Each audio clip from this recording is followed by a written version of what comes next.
Greetings, YouTube. Do not adjust your set. I have not suddenly used more fluorescent lighting. My face is red because I played 2 hours of tennis league today. Yes, I am a tennis player. I cause a racket in and out of Marvel Casino Champions.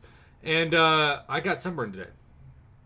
And I had somebody come up to me and be like, "Hey, I haven't seen you in 2 years. You look a lot redder than I remember." And at first I was like, is that like a clown joke? And I realized, oh no, I'm legit sunburned. It's also 2 a.m. because I once again apparently value recording videos over sleep, which is, among many things, a problem. But I just have to say this at the start of this video because I've been talking to people and they're like, "Prof, every time I ask you questions about new champions, you tell me you don't know. What's the deal with that?" And here's the honest truth. I am a very routine person. If I love using champs, I just use those champs. Maybe that's just me.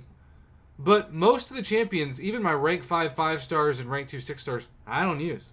I mean, doesn't mean I wouldn't enjoy using them, but if you've got a squad and you have fun and it clears content genuinely, or generally I should say, and genuinely, without having to use potions or revives, if it's not broken, don't fix it.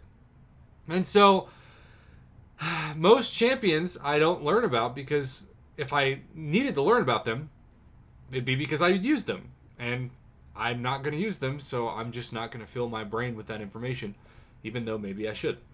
All of that's to say, Thursday was a very long day, though I'm recording this technically on Friday. It was a long day in the game. I thought for sure, given what Kabam's announcement was last week, that we would not go the end of Thursday having still to talk about when the Summoner Trials compensation would be. And who knows, maybe by the time this video hits my YouTube channel, the compensation has been out. But when they talked about wanting to do it sometime at the beginning of this week, well, the beginning of this week is done. This week's almost done. It's Friday.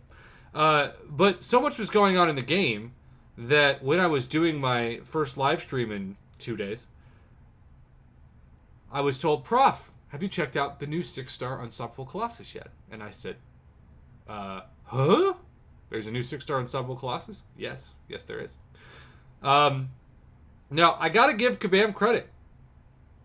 Even though 1.6 million loyalty seems like a crazy amount, and I guess in a lot of ways it is, I have never seen Kabam do something that's this ratio compared to what they could do.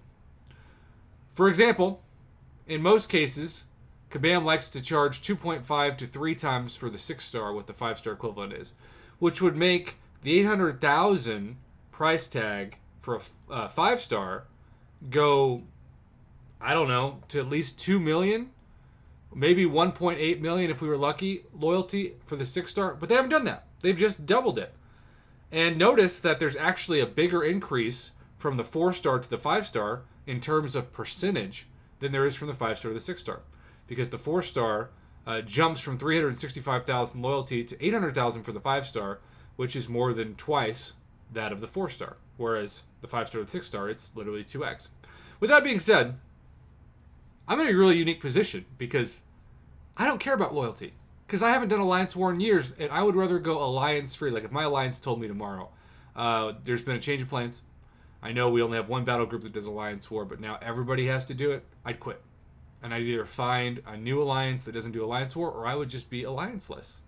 And some of the happiest days that I have had playing this game were when I wasn't in an alliance. So if you feel burnt out, one of the best things you can do, especially because, to me, like the only reason why you really, really want to be in an alliance is, if nothing else, at the end of the year with the gifting event. But that's in December, and it's freaking June. So, you can just go rogue, pun intended, for a while and see how that does. But I have 1,547,362 loyalty. I am less than 53,000 loyalty away from being able to purchase this. Now here's the deal. This is going to be my big takeaway for this.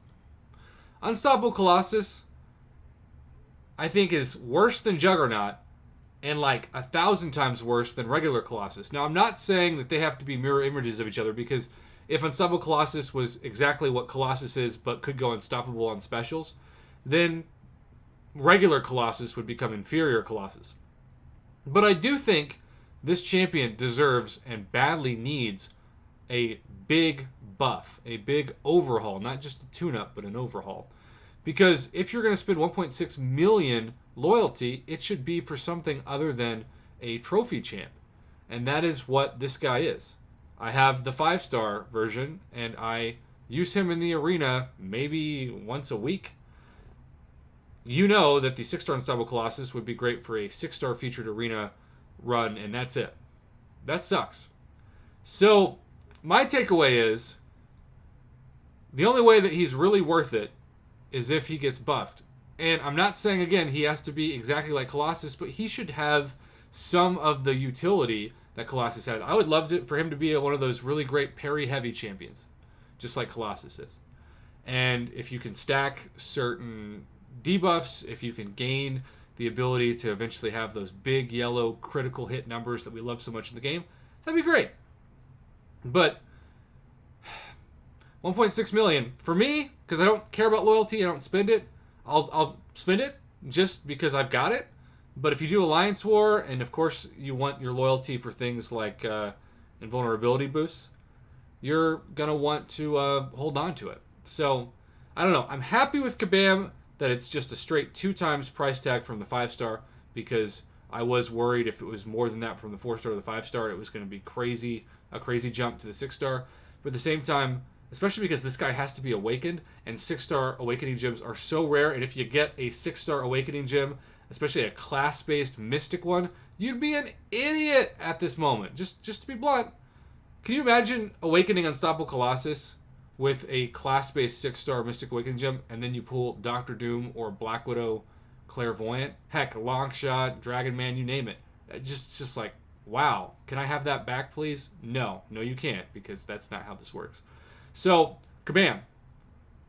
In order to really make this guy worth it and make the hype there, not only do we want to buff for him, but put him with some good synergies, right? Like, give him a reason to be thrown in on a championship team or a champion team. I say championship team because I've been watching a lot of playoff basketball lately. Heck, I've been watching the European football championships. I made a mistake a few years ago of saying European soccer, and it was like I had shot everyone across the pond.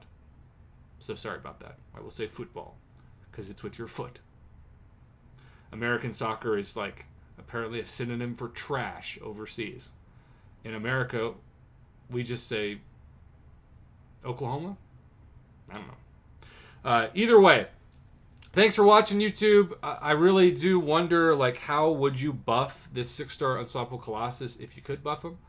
I'm not saying he has to be exactly like Colossus because I don't want the value of Colossus to be limited, but I also think that the worst class in the game, objectively speaking, is the Mystic class. There is a tremendous drop in quality between the top 2 of Doctor Doom and Black Widow Clairvoyant and everybody else.